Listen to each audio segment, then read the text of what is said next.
കർണാടകയിലെ MLA ഭരത് ഷെട്ടിയുടെ ഒരു statement ആണ് പറയാനുള്ളത്.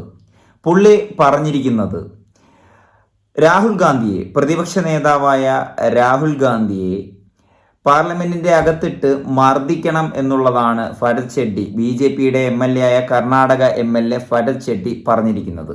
അതിന് വഴിയൊരുക്കിയ സംഭവം ഇങ്ങനെയാണ്. കുറച്ച് ദിവസങ്ങൾക്ക് മുമ്പാണ് രാഹുൽ ഗാന്ധി BJPയെ അടപടലം തേച്ചൊട്ടിച്ചുകൊണ്ടുള്ള കുറച്ച് പ്രസംഗം നടത്തിയത്.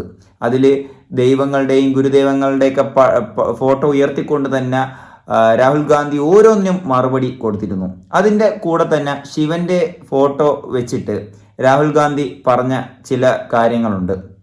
ഹിന്ദുക്കൾ എന്ന പേരിൽ കള്ളത്തരം പ്രചരിപ്പിക്കുകയാണ് രാജ്യത്ത്. ആൾക്കൂട്ട കൊലപാതകങ്ങൾ, അക്രമം അഴിച്ചു വിടുകയാണ് രാജ്യത്ത് എന്നുള്ള സ്റ്റേറ്റ്മെന്റാണ് രാഹുൽ ഗാന്ധി പറഞ്ഞത്. എന്ന് വെച്ച് കഴിഞ്ഞാൽ ഹിന്ദുക്കൾ എന്ന കള്ളപ്പേരിൽ, സ്വയമേ ഹിന്ദുക്കളെന്ന് വിശേഷിപ്പിച്ചുകൊണ്ട് ഇതുപോലുള്ള കാര്യങ്ങൾ ചെയ്യുന്ന ചിലരുണ്ട് എന്നുള്ളതാണ് രാഹുൽ ഗാന്ധി പറഞ്ഞത്. ഇതാണ് ഈ ഭരത് ഷെട്ടിയെ ചൊടിപ്പിച്ചത്. ഭരത് ഷെട്ടി പറയുന്നത്, ഇന്ത്യയിലുള്ള മുഴുവൻ ഹിന്ദുക്കളും കള്ളത്തരം പറയുന്നു, രാജ്യത്ത് അക്രമം അഴിച്ചുവിടുന്നു എന്നാണ് രാഹുൽ ഗാന്ധി പറഞ്ഞത് എന്നുള്ള വളച്ചൊടിക്കലാണ് ഭരത് ഷെട്ടി എന്ന് പറയുന്ന BJPയുടെ MLA പറഞ്ഞിരിക്കുന്നത്.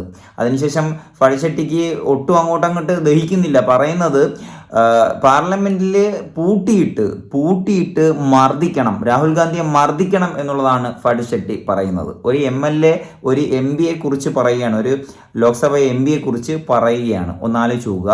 ഇതുവരെയും ബാംഗ്ലൂർ പോലീസ് ഇതിനെതിരെ ഭരത് ഷെട്ടിക്കെതിരെ കേസ് എടുത്തിട്ടില്ല. സ്വമേധയാ കേസ് എടുക്കണം എന്നുള്ളത് കോൺഗ്രസ് അവിടെ ഉന്നയിക്കുന്നുണ്ട്. പക്ഷേ അത് ഇതുവരെയും ചെയ്തിട്ടില്ല. ഭരത് ഷെട്ടി അതിൻ്റെ ഒരു ധൈര്യത്തിലേക്ക് ഇങ്ങനെ നിന്ന് പോകുന്നുണ്ട്. എന്തൊക്കെയായാലും നമുക്ക് അതിൻ്റെ വസ്തുതകൾ നോക്കിയാൽ നമുക്കറിയാനൊക്കും. കഴിഞ്ഞ 10 കൊല്ലമായിട്ട് രാജ്യത്ത് ആൾക്കൂട്ട കൊലപാതകം എന്ന പേരിൽ RSSും ബജരംഗദളും ഗോരക്ഷാ പ്രവർത്തകൻ എന്ന പേരിൽ പുറത്തിറങ്ങിയിരിക്കുന്ന തീവ്രവാദികളും നടത്തിക്കൂട്ടിയിട്ടുള്ള കാര്യങ്ങളെ നമുക്ക് മനസ്സിലാക്കാൻ സാധിക്കും. നിരവധി കള്ളത്തരങ്ങൾ പറഞ്ഞു പോകുന്നത്, ഈ നരേന്ദ്രമോദി തന്നെ അതിനെ ചുക്കാൻ പിടിച്ചുകൊണ്ട് കള്ളത്തരങ്ങൾ അഴിച്ചുവിടുന്ന കാര്യങ്ങളൊക്കെ നമുക്കറിയാവുന്നതാണ്. അപ്പോൾ എത്രമാത്രം വസ്തുത ഉള്ളതാണ് രാഹുൽ ഗാന്ധി പറഞ്ഞ സ്റ്റേറ്റ്മെന്റ് എന്നുള്ളത് നമുക്ക് വളരെ വ്യക്തമാണ്. വളരെ ക്ലാരിഫിക്കേഷൻ ഉള്ള ഒരു കാര്യം തന്നെയാണ്. അതിൽ വേറെ മറുഭാഗം ചിന്തിച്ചുകൊണ്ടോ മറുവശത്തേക്ക് അതിൻ്റെ സത്യാവസ്ഥ തെരഞ്ഞു പോകേണ്ടുള്ള ഒരു സാഹചര്യമൊന്നുമില്ല.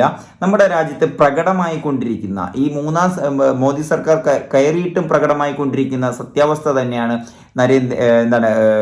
ഈ പ്രതിപക്ഷ നേതാവായ രാഹുൽ ഗാന്ധി പറഞ്ഞിട്ടുള്ളത്. പക്ഷേ ഭരത് ഷെട്ടിയെ കർണാടകയിലുള്ള കോൺഗ്രസ് പ്രവർത്തകർ തന്നെ ഇപ്പോൾ വെല്ലുവിളിച്ചിരിക്കുകയാണ്. നിങ്ങൾക്ക് രാഹുൽ ഗാന്ധിയെ പോയിട്ട് ഒരു സാധാരണയായിട്ടുള്ള ഒരു കോൺഗ്രസ് പ്രവർത്തകന്റെ ദേഹത്തെങ്കിലും കൈവയ്ക്കാൻ ധൈര്യമുണ്ടോ എന്നുള്ളതിന് ഉള്ള രീതിയിൽ അങ്ങോട്ടൊരു വെല്ലുവിളി നടത്തിയിരിക്കുകയാണ് കോൺഗ്രസ്. ഭരത് ഷെട്ടി അപ്പോൾ അതിന് മറുപടി കൊടുത്തിട്ടില്ല. ഭരത് ഷെട്ടിക്കെതിരെ ഒരുപാട് നിയമങ്ങൾ കടുപ്പിച്ചുകൊണ്ടുള്ള കേസ് എടുക്കണം എന്നുള്ള ഒരു പൂർണ്ണമായിട്ടുള്ള ഒരു സത്യാവസ്ഥ അവിടെ നിലനിൽക്കുന്നുണ്ട്. ഇതുവരെയും പോലീസ് മൗനത്തിലാണ്. എന്തായാലും വഴിയെ ഭരത് ഷെട്ടിക്കെതിരെ കേസെടുക്കും എന്ന് നമുക്ക് പ്രതീക്ഷിക്കാം. എന്തായാലും ഇത് കുറച്ച് കടുത്തു പോയി എന്ന് വെച്ച് കഴിഞ്ഞാൽ റേഷൻ കട മറന്ന് മണ്ണെണ്ണ വാങ്ങണോ എന്നുള്ളതിൽ ഒരു ഡയലോഗ് ഉണ്ടല്ലോ, അതൊക്കെയാണ് എനിക്കിപ്പോൾ ഓർമ്മ വരുന്നത്. ഇത്രയും വലിയ ഒരു എടുത്തുചാട്ടമൊക്കെ വേണോ, അതോ ഇത്രയും ദയനീയമായ രീതിയിൽ BJP മുന്നോട്ട് പോകുമ്പോൾ, കർണാടക തന്നെ BJP കൈവിട്ട് പോകുന്ന വെച്ച സാഹചര്യത്തിൽ ഇത്രയും വലിയ രീതിയിലുള്ള ഒരു ഇതൊക്കെ വേണോ എന്നുള്ളതാണ് എനിക്ക് ചോദിക്കാനുള്ളത്. എന്തായാലും ഈ വീഡിയോ കാണുന്ന ആരെങ്കിലും ഉണ്ടെങ്കിൽ ഭരത് ഷെട്ടി പറഞ്ഞതിനെ കുറിച്ചും രാഹുൽ ഗാന്ധി കഴിഞ്ഞ കുറച്ച് ദിവസത്തിന് മുമ്പ് ലോക്സഭയിൽ പറഞ്ഞതിനെ കുറിച്ച് നിങ്ങൾക്ക് എന്തെങ്കിലും ഒരു അഭിപ്രായം രേഖപ്പെടുത്താനുണ്ടെങ്കിൽ തീർച്ചയായിട്ടും രേഖപ്പെടുത്തുക. വീഡിയോ ഇഷ്ടപ്പെട്ടെന്നായിരുന്നു. അടുത്ത വീഡിയോയിൽ ഇനിയും കാണാം.